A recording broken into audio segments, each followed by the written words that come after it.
Hello friends, and welcome to Gardening with Creekside. Y'all, today I think probably most of the country is just absolutely nasty and disgusting. It's cold. Who knows? I'm filming this on a Friday. I don't know what the weather's going to do, but I have a feeling that we're all going to want to see some beautiful, sweet little babies that are growing nice and snugly in this warm greenhouse. So that's what we're going to do today.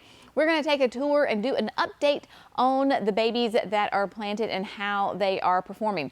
Really going to specifically focus on the Creekside Champions today because there is currently a sale going on, and I know that y'all love a good sale. So you can head over to the website right now. It is, if you spend $200, then you get automatically free shipping because all orders over $175 ship for free, and you get a free bag of biotone. I mean, right? We always plant with biotone, so there you go. So you can take advantage of that. No code needed. It is already added in automatically. So here we go. So this past fall, Jerry and I, we launched our Creekside Champions. That is the plant brand here at Creekside. We are still obviously developing this, but we have got a beautiful selection of perennials in this line. Whether you are a southerner like I am, or you're in a colder zone, or you're in a warmer zone, or you're out west, or you're up north, there is a Creekside Champion for you. So that is what we're going to look at today. Y'all, I'm telling you what, it may be the end of January, but coming in this greenhouse gives you plant fever like you would not believe, and they are growing. So without further ado, let's look at some of these babies. So just so you know, anything in the terracotta pot is going to be a Creekside, in the Creekside Champions line. Right now, because people were like, well, what about, a branded pot? Yes, we are going to have a branded pot.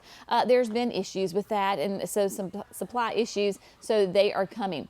Now, we have talked about the Heucheras before, and we have got a great selection of Heucheras. These come from Terra Nova Nurseries. They are famous for their beautiful Heucheras. Y'all, look at this. Look at all this beautiful new growth. We've got Georgia peach right here. Look at that. Is that not just the sweetest little thing you ever did see? I love these colors. Obviously, a nice peachy color with its name, and then a new one that we're going to be doing this year is the Georgia plum next door. So you have got a really beautiful, rich purple color on this. Now, your Heucheras, they are going to be great in containers and the landscape. They're going to be hardy in zones 4 to 9, sun to part shade, and you can use them in just a wide range of applications. Where we are in the south, they are evergreen. So I still have my Heucheras showing off and doing great. So we've got the autumn leaves, which are like that nice, really kind of that rich red. We have got, who is this? We've got berry smoothie. You have got red lightning, which is green with some of those reds in there. Look at that. That new foliage there in the middle has that really pretty red. It is gorgeous. And then one of my absolute favorite of all time, Southern Comfort. And Southern Comfort will get a good size on it. Nice, really big leaves. If you're like me and you have struggled with Heucheras in your landscape, I tell you this all the time, put them in containers. They do great in containers, whether it's a container by itself or you want to put it in a mixed container or a hay rack, a hanging basket if it's low enough that you can see. They do really, really well. So we try to get all of the Heucheras that we offer that they have the Velosa genetics in them. So Velosa Heucheras are native to the southeast, and what makes this kind of important for us southerners is that they can handle the heat and humidity, because there's tons of Heucheras out there on the market, but these specific cultivars that we're offering have that Velosa breeding in them. So it does not matter how humid it gets or how hot it gets, they can handle it. They tend not to do well in thick, compact like soil. So my red native red clay soil that I have, they don't do really well. That's why I have put them in containers. I've had certain ones, like I have Southern Comfort. I have it in a container for multiple years now. It got so big I was able to divide it and put it in some multiple other containers. So if you struggled, put them in containers. They do really, really well. Now, One of the first perennials that's going to be blooming in the spring is going to be your bleeding hearts. If you're not growing a bleeding heart and you have got, whether it is sun or a shade garden, you need to add bleeding hearts, y'all. These are those, of course, iconic, beautiful heart-shaped flowers. They're all along the underside of the stem. They are beautiful and they come in a bunch of colors. My personal motto is, if it does well in your garden, lean into it. So here we have, look at all this beautiful foliage, such nice, beautiful chartreuse colors. This is white gold. So we have white gold, we have gold heart, and then we have ruby gold. So the difference is going to be that your ruby gold is going to have that chartreuse color of the leaves, red flowers, whereas your gold heart has like rosy pink flowers, and then obviously your white gold is going to have white flowers. So you've got white, pink, and red, perfect for Valentine's Day. Now your bleeding hearts are going to, like I said, going to be one of the very first perennials to bloom. They're hardy in zones 4 to 8. They're going to be about like 2.5 feet tall. They are great. Now a little bit of a tip, because as I stick my tag back in there because I don't want to lose it, your bleeding hearts love the cool weather. That's obviously why they're hardy to a zone 4. They do really, really well. In the south, so zones at 7, 8, maybe even in a 6, it just depends. If you notice when the temperature really cranks up, so we're talking about like maybe end of June, July, August, if it looks like your bleeding heart is dying, it starts to gets shriveled, it starts to turn kind of yellowy orange, and it's just melting before your eyes. Just cut it to the ground and leave it alone. It's going dormant. It is not dying. I can almost guarantee you, unless it's in like extreme full hot sun and it's bone dry. It may be dying then. But if you have it in the right conditions, kind of that moist morning sun, afternoon shade like in the south, and you start to notice that it looks really weird and it's dying, I promise it's not. It's just going dormant. Cut it to the ground, come back early next spring, and whoosh, it's just going to burst out of the ground. Now we have got, let's look at some things that we have not talked about before. We have got one of my all-time favorite plants, right? This is for my shade people. We have got the autumn brilliance fern. Y'all, this is such a great evergreen fern. Who knew? Yep, evergreen fern. So look at that beautiful foliage. Is it not just fantastic? And so it is called brilliance because that new foliage is going to be that kind of that reddish maroon color to it. These are going to be for the shade, part sun, morning sun, hardy in zones 5 to 9. They'll get to be about 2.5 feet tall, nice and thick and full. And so you can see, right? You can kind of see where those autumn ferns are. You will love them. They are great. They bring color and structure to your shade garden year round. All-time favorite fern right here. All right, so we talked about the shade. Let's talk about some full sun. So here we have some Delosperma. We have got, these are such great plants. We have got the electric slide, which is a very like vibrant purple. Then you have got the Macarena. Don't you love those names? Which is like a red. So your ice plant, another great evergreen, reminds me a bit of like a sedum. It is very drought tolerant. They love the sun. They will bloom. Their blooms will open and close with the sun. They're going to be hardy in zones 5B to 10. Very, very low profile. They will spread, not invasive, but they will spread. Not going to be super tall. If you have like a rock garden or a dry slope, these are the ones that you're going to want. Then we have a great Shasta daisy. This is Whoopsie daisy. So Whoopsie daisy is going to be an absolutely gorgeous Shasta daisy. Of course, it's going to be in full sun. So with Whoopsie daisy, it is going to be hardy in zones 5 to 9. It is a petite daisy. At only just a foot tall. So it's not going to overpower your garden, but it has 3 to 4 inch fluffy white flowers all over it. It is going to be perfect for the front of the border. So some Shasta daisies can get really big, not whoopsie daisy. It's going to be a nice size. And then for your later season of your garden, you have got American Gold Rush. This is a Rudbeckia, great native plant that has just absolutely covered in those yellow gold flowers. This one is going to be hardy in zones 4 to 9. Now it will get some height to it. It could be like 4 feet tall. So these are going to be your hot weather plants. And then if you're looking for some nepeta, some catmint, we have got Persian blue. Look at that, gorgeous blue flowers on it. Your honeybees are going to love this. Has a nice kind of minty fragrance when you rub on it. It is hardy in zones 3 to 8, and this guy is going to be 18 to 30 inches tall. So it's going to be a good little size, kind of in the middle of the border. Can you imagine though, the catmint? Like you could do this whole thing right here together. So you would have the tallest of your American Gold Rush, then your catmint, your whoopsie daisy, and then your delospermas. Talk about a color explosion throughout the entire growing season. Oh, gorgeous. So let's talk about some Kniphofia. Kniphofia, growing up, we called them red hot pokers, right?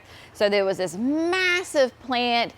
For us, it can be like a semi-evergreen, and it would put up these massive, huge, tall spikes that were like this gorgeous red, kind of a reddy orange kind of color. And so, but they were huge, and they would take up a ton of room in the garden. But thanks to some new genetics and some tinkering, we have got some cultivars that are nice and petite. We actually have 3 that are 3 different sizes. So any kind of garden space, one of these is going to fit, and y'all, they are so much fun. We would have these at the garden center, and people are like, what is that grass that's, you know, flowering? Well, it's not a grass. It looks like a grass. It is Kniphofia. Let me show you these 3. So the smallest that we're going to have is Rocket Junior. So Rocket Junior is going to have that orange and that yellow kind of ombre effect. This one is only going to be 12 inches tall. So this is going to be the short one. Then we come over here and we have got the Poco Butter Brickle. And Butter Brickle is going to be, of course, that gorgeous, gorgeous, really, really rich yellow. It's going to be 17 inches tall.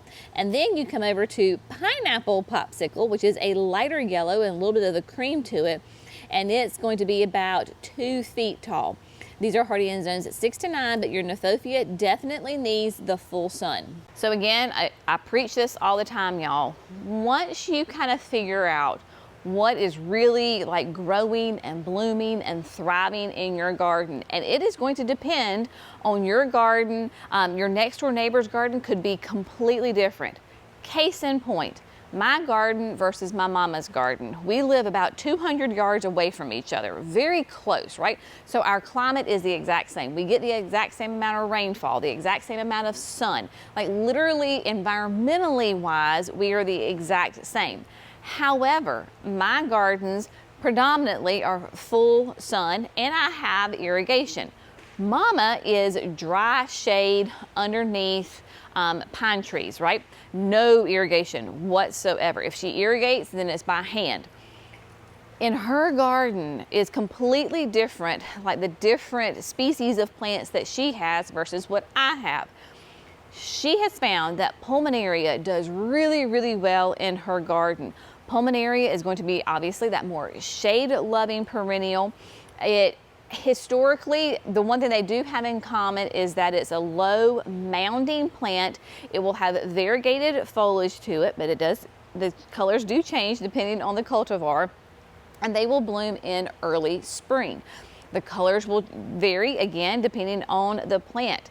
And so she has tons of different cultivars of Pulmonaria in her garden, whereas I have very little shade, so I've tried to tuck in Pulmonaria as much as I can, but she has found it does really well for her. Neither one of us deal with like deer pressure. I have rabbits. She and I think we share the same rabbits sometimes, but Pulmonaria historically will not be one of that preferred food for your rabbits and your deer because their leaves are very textured. They're very hairy, so they're fuzzy. Now they're not going to be prickly to us, But on the little lips of the rabbits and the deer, they don't really like them. So let me show you the different ones we have because they are gorgeous. So your Pulmonaria is going to be hardy in zones 4 to 9. If you're in a zone 4, you can absolutely put this in full sun. If you're in a zone 7, 8, 9, you need to go in the shade. You can do morning sun, but definitely shade. So you've got Trevi Fountain.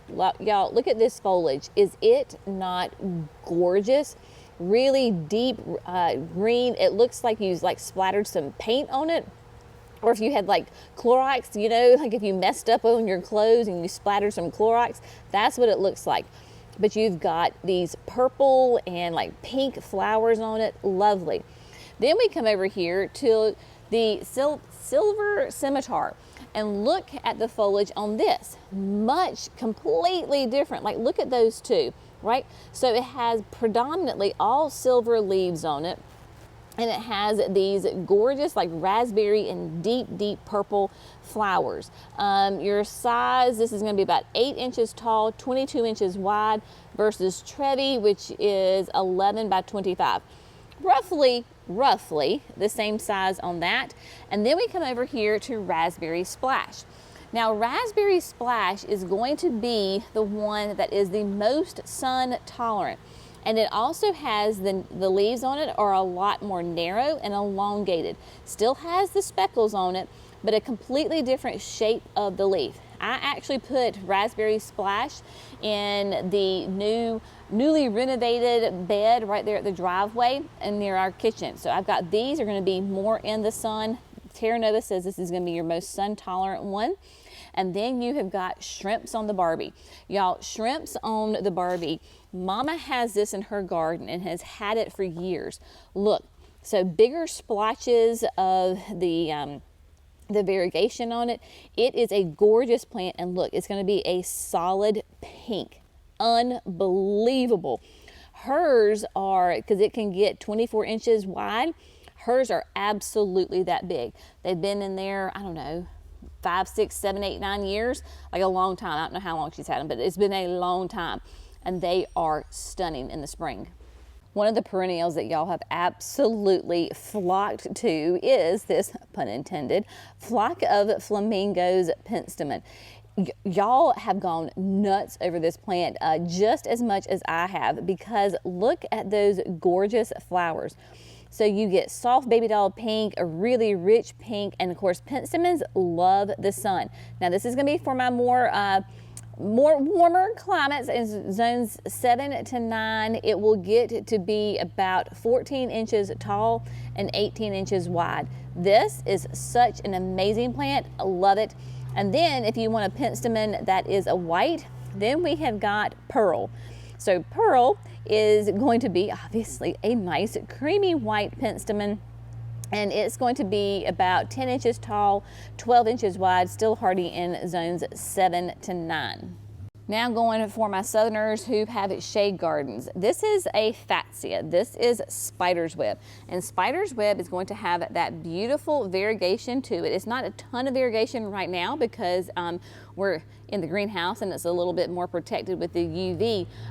But this is a great, beautiful, could be very much an evergreen perennial especially in those warmer zones. But this is going to be a nice little size too. It's a nice little size, about 5 feet tall and about 4 feet wide. So this little guy is going to absolutely take off. And y'all, we've got, I don't know if you can see that little cream down there in the center. That is new growth. So they are loving it in here for sure. We got to jump in here and see these pretty little flowers. This is an Agastaki. This is pink pearl. Y'all, can you see how cute they are? Look at those sweet. So we love Agastaki because it loves the sun, it loves to be dry. And so pink pearl, as you can see, is going to have that beautiful color on it. It's hardy in zones at 6 to 10. It's going to be about 8 inches tall and about 16 inches wide. So it's going to be nice and petite. And then if you're looking for a fall bloomer, look at Harlequin Pastel. This is an anemone. Y'all, it is gorgeous. Look at those double pink flowers on it with that yellow throat to it. Your Harlequin pastel is hardy in zones 4 to 9, about 10 inches tall, 12 inches wide. Absolutely gorgeous. When we were discussing about what plants were going to go into the Creekside Champions line, without a doubt, like top 5 plants that just rolled off of my tongue was phenomenal lavender. So phenomenal lavender, and I've told this story many times, is this was my last effort at growing lavender in the South. Because with our heat and humidity, lavender can be quite challenging.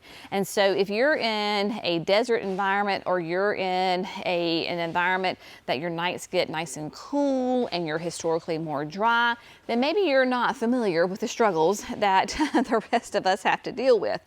And so I had tried other lavenders, and I had killed lavenders so many different ways. Put it in the ground, slow death. Put it in a container, slow death. Put it on a hill, slow death. Like it was awful.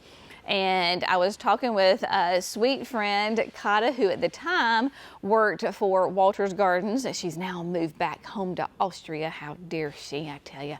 But anyway, so she was like, Jenny, try phenomenal lavender. Just give it one more time and try it. And I was like, okay, fine.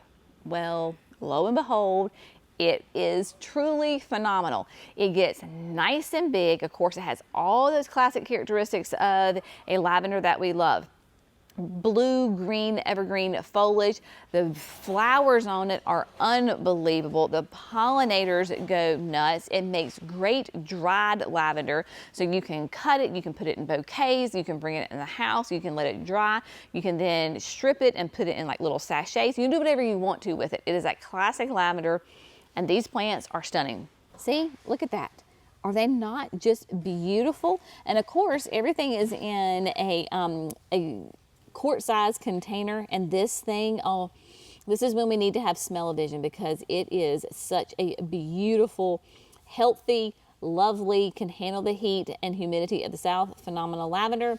Perennial geranium. Somebody was asking me if we had them. So yes, we have got, this is Perfect Storm right here, which I love Perfect Storm because it has a really deep purple eye to it, and it's absolutely gorgeous. Have used this so many different times in my garden and adore it. So it's going to be more of a trailing. It is going to be hardy in zones 4 to 8. And so it has, like I said, that kind of that ground cover, or if you put it like on the side of a wall or in a container, then it would act like a trailer. All right, let's head up real quick because we've got one more greenhouse that's got some more Creekside Champions in there. I want to share it with you. All right, before we head into the greenhouse over here, I just wanted to stop for a second because so exciting. Now, you've already heard about this news because this was Saturday's video, but look what just arrived. Yes, my friends, that is the Creekside Candle Golden Hour from our friends Laurel Mercantile and the Scent Library. If you missed that video, go back and check it. I'll remember to link it for you. But yes, this has been something in the works for about a couple of months now. And so the sweet friends at Laurel Mercantile, the Scent Library, created us our very own candle golden hour, and so they are here. We'll unbox them here in just a minute, but let's talk about plants. All right, so I jumped in here to the greenhouse, and they're all the same plants that were down there. So this was just another round of them. So Cece, she's the one in the know over here. So she was like, no, they're still the same ones. But there we have fantastic, those tried and true Creekside Champions that love and adore down at the garden center in the Pines. And honestly, y'all, I love you, but all these plants are completely dormant, so I would just be showing you like an empty pot. But you have been asking for years about the variegated Solomon seal, so we have that. Of course, the Solomon seal is going to be more in that kind of that shady garden, especially for us in the South. It is, oh my gosh, in the spring, it is unbelievable. It has these beautiful variegated arching stems, and all underneath it are these pure little white bell-shaped flowers. Be still my heart. It is absolutely stunning. super easy to grow, very, very forgiving. I actually have some at the garden center that gets hot afternoon sun, does really, really well. Then we have golden, the fans are blowing me. Then we have golden tiara hosta. Love this one. Nice, more of a shorter one. Have that. And then the ostrich fern. So if you have an historically damp area and you want to have something that will naturalize and kind of take over the place, then you need ostrich fern. It is such that romantic, huge, big, wide fronds on it. We have it at the garden center growing wild behind like the fire pit, around the fountain in the pines. Unbelievable, gorgeous. And it does naturalize. So put it in an area that you want to fill in those shaded areas. It would be great for like a hillside, or if you have a creek or any kind of damp area, it will love it there. Now, I do want to go down and let's talk about, well, we'll do it here because it doesn't really matter. But we do have quite a few more perennials coming in. They were supposed to come in this week, but because of the weather and the extreme cold, the nurseries didn't want to send it to us and have it travel in those extreme cold. So they're going to wait at least another week, see if the weather can kind of temper down a little bit and get more well behaved. But y'all, we're so excited because for years, Cece and I have been wanting to offer the mini hostas. So these are going to be those little tiny little petite hostas. And so we were able to grab them. They are in the line. So you have got like school mouse, mini skirt, I forget, they're blue mouse, mouse ears, all of those are there. And then this is not a mini hosta, praying hands. Praying hands is the coolest hosta because really dark green leaves, very vase-like, and it gets its name because it looks like the hands are upright and like a praying, right? I can't show you my other hand because it's holding the camera. But so very upright, and then it kind of sways out a little bit, narrow, a little bit of a wave to it. So incredibly gorgeous. So we also have praying hands available as well. So I'm gonna go grab a knife and then let's go open up the golden hour candle. All right, I grabbed a knife from Cece, so let's do an unboxing together so you can see the candles. All right, so I'm gonna try and do this one-handed. We'll see how sharp Cece's knife is. Oh, it's nice and sharp. Here we go. All right, here we go. All wrapped up. Oh, there's a box in a box. Okay, hold that thought. Okay. There we go. All right. Here they are. Look at that. So if you will remember from Saturday's video, we got to tour everything at the scent library, at the factory. We actually got to see them. Oh, this is hard to do one-handed. So we actually got to, blessed Brenna, we actually got to see them pour these candles. Every candle is hand poured. Golden Hour, of course, is this signature Creekside Nursery candle, and it is fantastic. I love the design. So the scent library, they worked with us to come up with a unique label, and for this candle, it is absolutely delicious, and I adore this candle. So the golden hour candle really is that kind of epitomizes that end of the day where you've had a great hard day's work with whatever kind of work it is, right?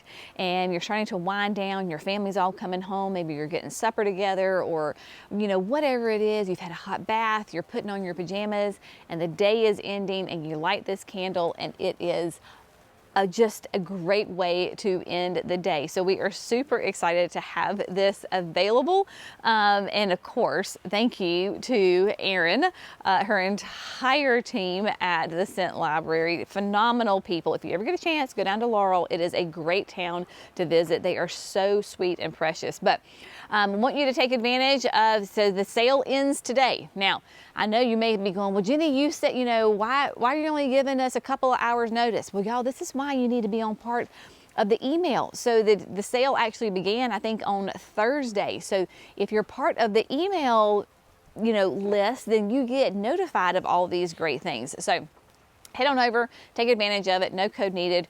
$200 of Creekside Champions. You automatically get your free bag of Biotone with that.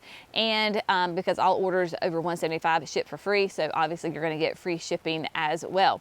So y'all have fun shopping. I'm telling you, it's a dangerous thing to be talking about great plants this time of year with gardeners, because we just want everything, right? We're like desperate for color and all the things. So y'all have an amazing day. Stay warm.